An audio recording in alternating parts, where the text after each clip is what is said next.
Thank you very much, Elder Tanki.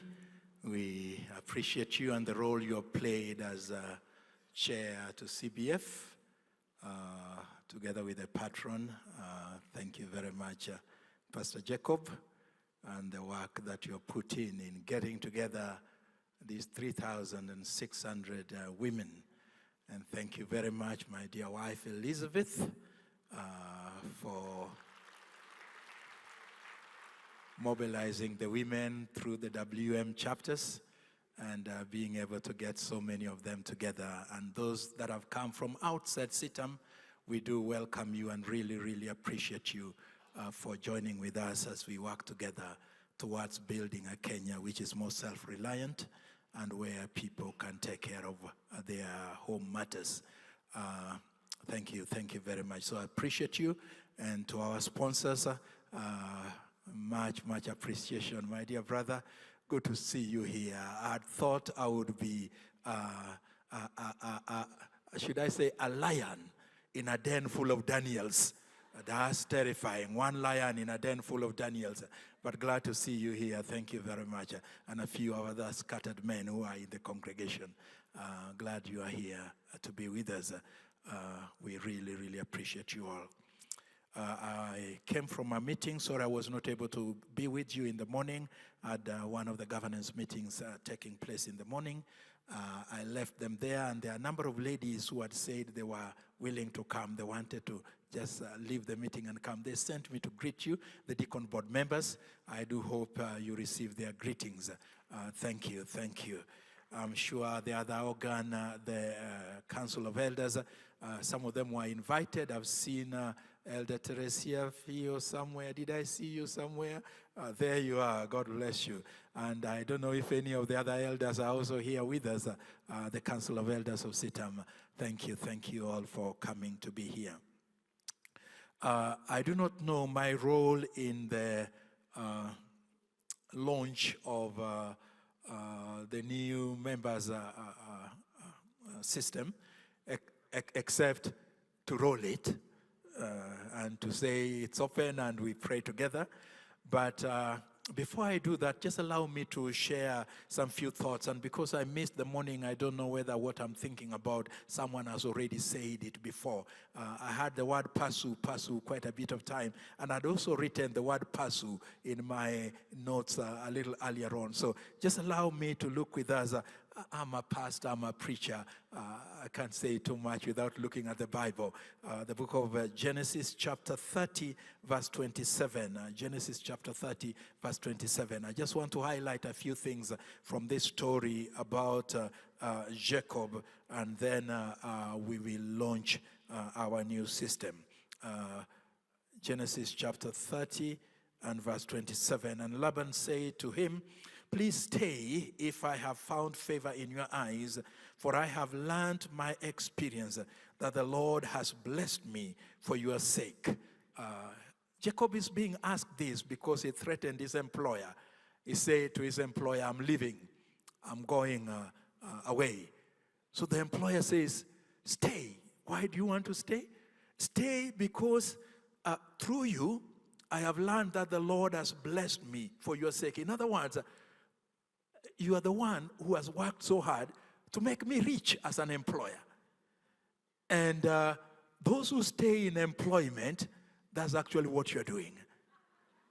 Enriching. The Lord is using you to bless your employer. The Lord is using you in a tremendous way to enrich and bless your employer. And there are some of us who perhaps that's the mission that God has given us in life. That through us, our employers would be tremendously blessed. And that's okay if you feel the Lord has called you to the mission of blessing your employer. And so you stay there and you bless your employer. And your employer can look back and his phone is trembling. Did I hear a word like that? They go back home and they check the figures which have changed, because through you, the Lord is actually using you in a very tremendous way to bless your employer. That's okay. So the employer says when it threatens, name your wages. Just tell me the figures. You want to leave? Don't leave. Give quotation. What do you want? What's the figure? Name the figure you want. I'm going to give it to you so that you don't leave. Wants to keep you in that position and in that state where you remain employed and where you are not moving out to also begin receiving the blessings directly on you rather than through your employers. So name your figures. What's your figure? Say it and I'll give it to you. And Jacob says that, you know how I have served you and how your livestock has been with me. For what you had before I came was little, and it has increased to a great amount. The Lord has blessed you since my coming. And now, when shall I also provide for my own house? If I just stay in this space which you are telling me, you remain where you are, at what point shall I also begin to have something where I can say, God has blessed me, my house is also being blessed, my generations are being blessed, my family is being blessed, because I have come out from under your shelter and I've been able to establish something. When shall I be able to do that if I continue in this space, even if you double my salary?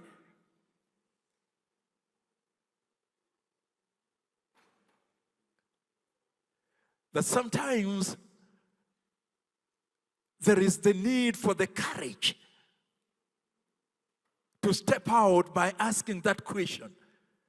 Could I provide for my family in a better situation, in a business arena, if I stepped out? Was it that the Lord actually wanted me to learn some things in this business that where I am employed so that I would transfer the technology, the idea, to start off on my own? When shall I begin to provide for my family? So he said, what shall I give you? He's still insisting. Quote the figure. Quote the figure. And Jacob said, you shall not give me anything. If you will do this to me, I will again feed and keep your flocks. Let me pass through all your flock today and remove from there all the speckled and spotted sheep and all the brown ones among the lambs and the spotted and speckled among the goats, and these shall be my wages.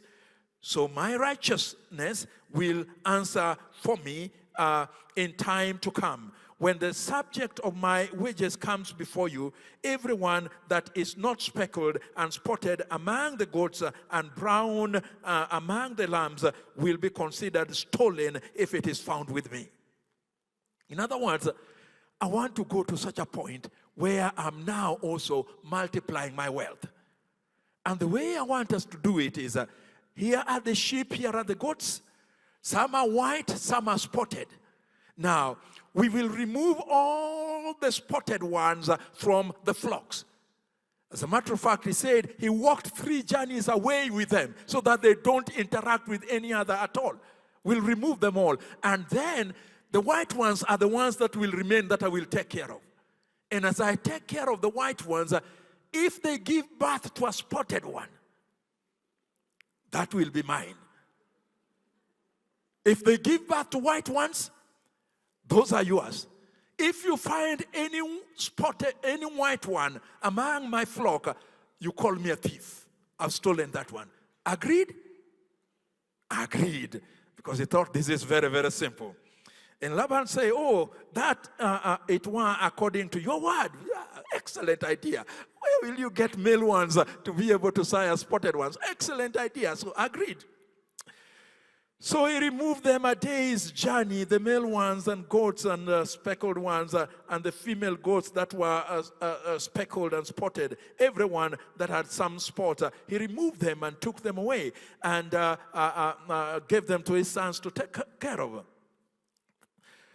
Verse 37, now Jacob took for himself rods of green poplar and of the almond and chestnut trees and peeled white strips in them and exposed the white which was in the rods, and the rods which he had peeled he set before the flocks in the gutters in the watering troughs where the flocks came to drink, so that they would conceive when they came to drink. So the flocks conceived before the rods, and the flocks brought forth straight speckled and spotted. Then Jacob separated the lambs and faced towards the strict and all the brown in the flock of Laban, but he put his own flocks by themselves and did not put them with Laban's flock. And we go to verse 43. Thus the man became exceedingly prosperous and had large flocks, female and male servants, and camels and donkeys. That's Jacob. Now, there are some passages of scriptures that as a preacher, they give us problems and we don't want to go there. You don't want to touch them. You don't want to handle them because is Jacob practicing witchcraft? Haya, sasa ona amechukua kamti, akaweka mbele. He's picked up these trees and he's made some signs and put them on. What is Jacob doing? I got troubled with this passage of scripture until I read chapter 31 and verse 10. Chapter 31, verse 10. And it happened at the time when the flocks conceived that I lifted my eyes and saw in a dream. And behold, the rams which leapt upon the flocks were streaked, speckled, and gray spotted. Then the angel of God spoke to me in a dream, saying, Jacob.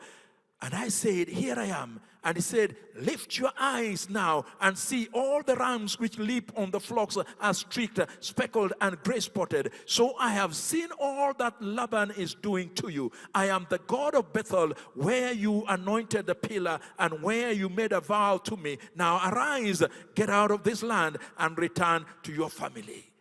That helped me. What was Jacob doing? Jacob was exercising his dream and putting it into practice. He had seen a dream. God has spoken to him through that dream, and he begins to implement that dream. And as a result of that dream, the lambs that he's seeing in his dream are speckled. The lambs, the male ones he's seeing in his dreams, are all spotted. And the dream that he's seeing, Jacob begins to act out as if it is the truth, and puts those rods in front there and imagines, yes, even though I can see a white one here, a male one, white one, in my dream it is speckled. In my dream, in my vision, it is speckled.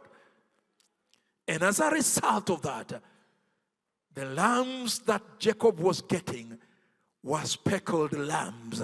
Coming from where? His dream. The word that God had given to him. Exercising that word that the Lord had given to him. And I'd like to mention to us here that for us to be able to move from that space where we are not just enriching our employers, but where also the word can speak that the man became wealthy and prosperous, that there needs to be a kind of a transition where we begin to take the dream that God has given to us and begin to step out to implement that dream, knowing that God is the one who is leading us forward with that dream. So pray, tell me, what is that dream that God has given you? That you know, if I step out and start doing this, I will actually be able to prosper my family. I will be able to make some means. I will be able to come out of employment even. What's that dream that the Lord has given to you? What's that dream that you've been toying with and you're waiting, saying maybe one of these days? Maybe one of these days.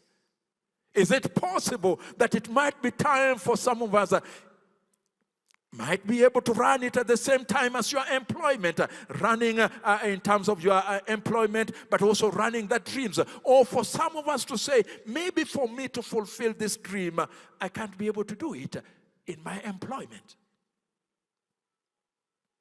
What is that dream that God has given you?